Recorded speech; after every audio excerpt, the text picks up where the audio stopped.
최근에 금융권들이 이자로 11조를 벌었다고 얘기합니다. KB금융은 이자로만 11조를 벌었다고 하죠. 뭐 이런 식으로 은행이나 손보 등 뭐 여러 곳이 금융권들이 돈을 되게 많이 벌었습니다. 이러한 사실들을 보면서 어떤 생각이 드냐? 우리가 은행이나 금융권에 돈을 빌려서 이자를 내면 힘들어지는 거고, 만약에 은행으로부터 배당을 받는다, 채권 뭐 수익률을 보장받는다라고 하면 되게 좋은 거다라는 겁니다. 우리가 그동안에 집을 사고 팔고 주식을 사고 팔고 해서 돈 버는 게 가장 좋은 것처럼 사람들이 생각했습니다. 하지만 집값이 오르고 내리고 주가가 오르고 내리는 걸 우리가 정확하게 예측하기 어렵습니다. 보통의 부자들은 어떻게 생각하냐? 집을 사면 평생 자기가 죽어야 된다고 생각합니다.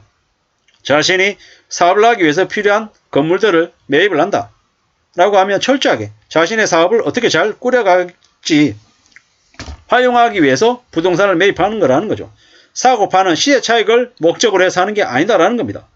그런데 사업을 계속 하다 보니 자기가 가지고 있는 땅들이, 창고가, 건물이 가격이 올라서 부동산으로 이득을 보는 경우가 있더라는 겁니다.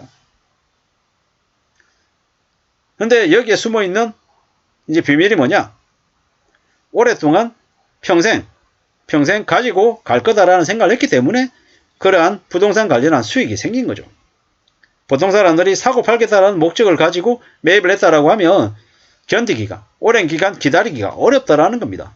내가 생각하는 것보다 적절한 시기, 팔아도 괜찮겠다라고 생각하는 시기를 맞추기란 꽤나 어렵다라는 겁니다. 그래서 어떻게 하는 게 좋다? 은행으로부터 이자를 내는 사람이 아니라 은행에 이자를 받는 사람이 되는 게 훨씬 낫다라는 겁니다. 주식도 주식 투자해서 2배 벌었대, 3배 벌었대 보다 배당으로 5% 받았다, 7% 받았다 라고 하면 배당 수익이 적은 것처럼 느껴집니다. 하지만 뭡니까? 6%, 7% 배당 수익을 받으면 3년, 5년, 7년, 뭐 10년 이렇게 되면 어떻게 됩니까? 벌어들인 돈이 적지 않다라는 겁니다. 그걸 재투자하면 뭐 주식 자산 금액이 계속 늘어날 수밖에 없는 거죠. 그런 식으로 움직이는 게 좋겠다라는 겁니다. 뭐 지금은 채권을 사서 되게 안정적인 수익을 얻을 수 있는 시기라고 얘기합니다. 지금 시기에는 이자를 내면 죽음이고 배당을 받으면 행복입니다. 사람이 밖으로 안 다닙니다. 왜? 나가서 움직이면 다 돈이니까. 근데 부동산을 가장 싸게 살 수 있는 시기는 언제다? 고금리 때다. 그렇기 때문에 우리는 잘 공부해야 됩니다. 공부를 하는 목적이 뭐다?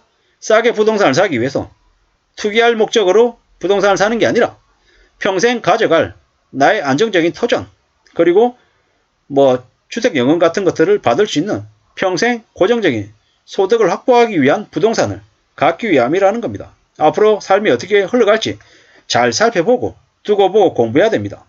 그래야지만이 원하는 것들을 가질 수 있다는 겁니다. 원하는 걸 갖기 위해서 그냥 적당히 하면 가질 수 있습니까? 아니죠. 누구나 다 열심히 살고 누구나 다 착실하고 성실하게 지냅니다. 직장생활을 하든 살아가는 거든 다 마찬가지라는 거죠.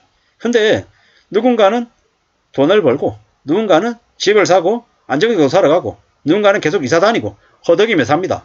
차이가 뭘까요? 꾸준히 계속해서 지속하느냐 아니면 하다 말다 해버리냐라는 거죠. 정신 바짝 차리고 지내야 됩니다. 앞으로 우리는 그냥 적당히 살면 만 65세 이상의 10명 중에 4명이 극빈곤층으로 사는데 적당히 살면 노년에 극빈곤층으로 추락한다라고 생각하고 살아야 됩니다. 아유, 나는 그럴 리 없을 거야. 65세 이상 노인 중에 극빈곤층으로 사는 사람들 중에 과거에 어떻게 살았는지 다 물어보십시오. 대기업의 임원이었고 부장이었고 뭐 한때는 사업에서 떵떵거리면서 살았다고 얘기하죠. 근데 지금은요. 초라하고 답답하고 우울해 보일 정도로 암울하게 삽니다. 지금 그러면은 이미 나이가 들어서 빚이 잔뜩 끼어가지고 어쩔 수 없다 그러니까 그들이 선택하는 게 뭡니까? 극단적인 선택. 그러지 않기 위해서 뭐 저처럼 아직까지 그래도 40대라고 하면 40대 후반이긴 하지만 뭐 혹은 50대 초반 중반이라 하더라도 남아있는 기간 안에 최대한 근검절약하고 아끼고 마음을 바짝 차려서 저축을 해야죠. 그래서 금융권에 돈 빌려주고 금융권한테 이자를 받아야죠. 배당 받아야죠. 채권이 됐건 고배당 우량주가 됐건 뭐가 됐건 말이죠. 정말 싸게 괜찮게 사면, 안전한 것들을 괜찮게 사면 괜찮다라는 겁니다.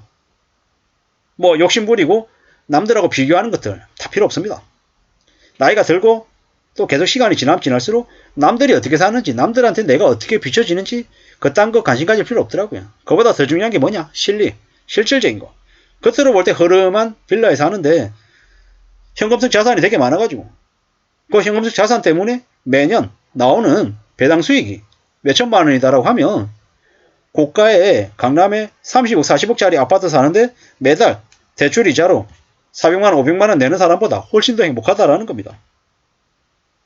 내가 사는 공간이 조금 넓고 뭐 그럼 어떻습니까? 뭐 겉으로 볼 때 빛가 번쩍하고 뭐 벤츠 타고 다니고 뭐 부자처럼 보이는 거, 멋있게 보이는 거, 이게 뭐 중요하냐라는 거죠. 물론 고가의 아파트에 번지르한 데 살면서 뭐 고급 외제차도 타고 다니면서 뭐 멋있게 다니면 좋겠죠. 근데 사람들이 갖고 싶은 걸 모두 다 갖는다.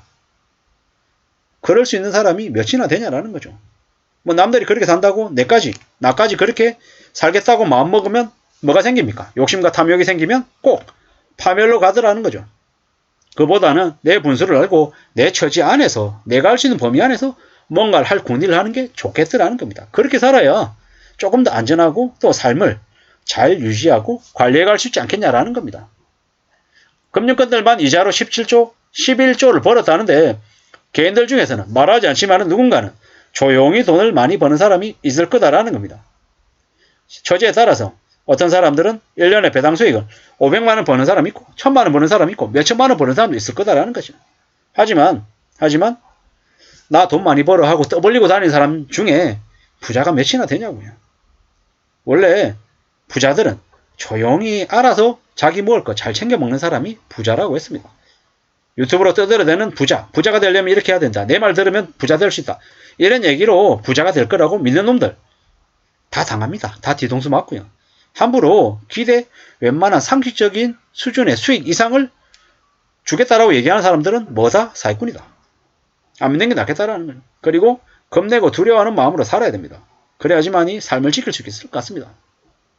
산다라는 게 뭐 내 마음대로 내 뜻대로 내가 바라는 대로 착착착 이루어지면 좋겠지만 그러지 않을 수도 있다. 항상 가장 좋은 경우도 생각해야 되지만 최악의 경우도 생각해야 된다. 그러한 것들을 다 염두에 두고 살아야 삶이 하나씩 둘씩 갖춰지더라, 챙겨지더라는 이야기입니다. 언제든 생각지도 못한 어려운 일이 닥칠 수 있다. 그렇기 때문에 항상 대비하는 마음을 가지는 게 좋겠다라는 겁니다. 은행에 이자를 내면 불행하고 힘들고 미칠 것 같지만 은행으로부터 이자를 받으면, 배당 수익을 받으면 이것만큼 좋은 게 없다라는 게 지금의 시기다라는 걸 명심하고 어떻게든 자기 분수 안에서 절약하고 아껴서 앞으로 몇 년 뒤에 정말 알짜 부동산이나 주식을 갖기를 바랍니다. 감사합니다.